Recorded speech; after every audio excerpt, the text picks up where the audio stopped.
আমাদের দৈনন্দিন জীবনের সর্বত্র এ সমাজ বেদী শক্ত শিকড় গেড়ে বসেছে। পরিতাপের বিষয় হলো এই যে গুটি কয়েক ব্যক্তি ও দুই একটি সমাজ প্রতিষ্ঠান ছাড়া সুশীল সমাজের সদস্যরা কেউই প্রকাশ্যে একথা স্বীকার করছেন না যে আমাদের গোটা সমাজ অসম্ভব রকমের দুর্নীতিতে ছেয়ে গেছে। আমরা এক মারাত্মক সামাজিক ব্যাধিতে ভুগছি। অনেক নামিদামি সংগঠন ও বুদ্ধিজীবী নামদারি সুশীল সমাজের সদস্যরা আজকাল মুখে কুলুপ এঁটে বসে আছেন। এটা বিস্ময়কর বলে মনে হয়। তাতে ধরে নেওয়া যায় যে এসব ব্যক্তি ও সমাজ প্রতিষ্ঠানগুলো সমাজে দুর্নীতি অন্যায়ের সুবিধাভোগী।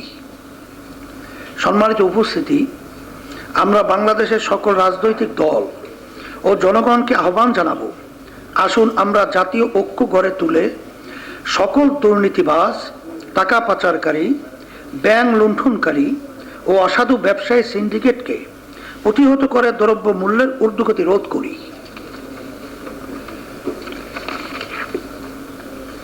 দুর্নীতিকে মূল উৎপাটন করি। অসাধু ব্যবসায়ী সিন্ডিকেটকে প্রতিহত করতে পারলে চালের দাম কেজি প্রতি সর্বোচ্চ 40 টাকা করা যাবে। একই ধারাবাহিকতায় ডাল, তেল ও অন্যান্য দ্রব্য সামগ্রী মূল্য 30% কমিয়ে আনা যাবে। সকল পরিবহনের যাত্রী ভাড়া 30% কমানো যাবে। বিদ্যুৎ, গ্যাস ও পানির বিলও 30% কমানো যাবে। উৎপাদনমুখী শ্রমিকদের সর্বনিম্ন মজুরি 20,000 টাকা নির্ধারণ করা যাবে। সম্মানিত উপস্থিতি, বহুমুখী সংকটের অন্যতম দিক হল শিক্ষা খাত। শিক্ষানীতি ও পাঠ্যপুস্তক তৈরি একটা জাতির সবচেয়ে গুরুত্বপূর্ণ দিক, কারণ এগুলোর মাধ্যমেই জাতির আগামী প্রজন্ম তৈরি হয়। অথচ এই সরকার শিক্ষানীতি ও পাঠ্যপুস্তক নিয়ে যা করেছে তাকে কেবল নির্মম গণহত্যার সাথেই তুলনা করা যায়।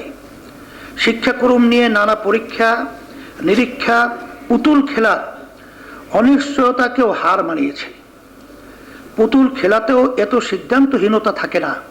পাঠ্যপুস্তক নিয়ে নিম্ন স্তরের জোচ্চুরি হয়েছে। বিদেশি কোচিং সেন্টারের শিট থেকে কপি করা, গুগল ট্রান্সলেটর দিয়ে অনুবাদ করে পাঠ্যপুস্তক লেখা হয়েছে। এগুলো এত সস্তা ও নিম্ন স্তরের জালিয়াতি যে আমাদের বলতেও ঘৃণা হচ্ছে। পাঠ্যপুস্তকে বাংলার ইতিহাস বিকৃত করা হয়েছে। এই অঞ্চলের সাথে ইসলামের হাজার বছরের সম্পর্ককে অস্বীকার করা হয়েছে। মুসলমানদের হানাদার হিসাবে দেখানো হয়েছে। ইতিহাস বিকৃতি ও ইসলাম বিদ্বেষ এতটাই ভয়ঙ্কর রূপ নিয়েছে যে ফিলিস্তিনের ইতিহাস পর্যন্ত মুছে দিয়ে সেখানে বর্বর ইহুদিদের মিথ্যা বয়ানকে সংযুক্ত করা হয়েছে। শিক্ষার প্রধানতম উদ্দেশ্য হল নৈতিকতা গঠন করা, অথচ পাঠ্যপুস্তকে ট্রান্সজেন্ডারের মতো অবৈজ্ঞানিক ভিত্তিহীন জিনিসকে সাধারণীকরণ করা হয়েছে। মানুষের এই বয়স সন্ধিকালের একান্ত বিষয়গুলোকে উন্মুক্ত করে দেওয়া হয়েছে। মাদককে সহজলভ্য করা হয়েছে। রাজনৈতিক ছত্রছায়ার মাদকের ব্যবসা গড়ে তোলা হয়েছে। শিক্ষাক্ষেত্রে নৈতিকতা ধ্বংসের কাজে এই সরকার প্রায় সফল। কিশোর জ্ঞান যা জ্বলন্ত প্রমাণ। কিশোর জ্ঞান এর দৌরত্ব চরম বিভীষিকাময়, যা জাতীয় জীবনে নতুন আতঙ্ক সৃষ্টি করেছে।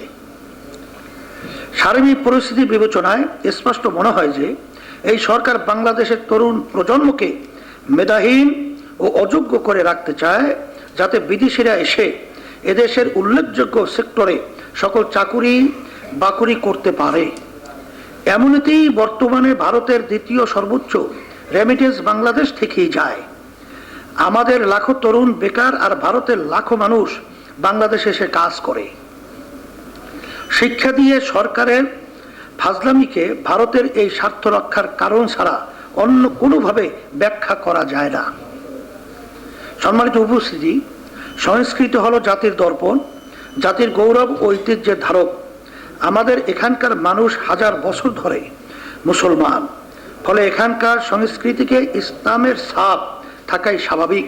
কিন্তু এই সরকার ইতিহাসের সেই বাস্তবতার মাথা খেয়ে পশ্চিম বাংলার হিন্দু জমিদারি আশ্রয় নির্মিত শান্তি নিকেতনী সংস্কৃতিকেই বাংলাদেশের একমাত্র সংস্কৃতি হিসাবে চাপিয়ে দেওয়ার অপচেষ্টা করে যাচ্ছে।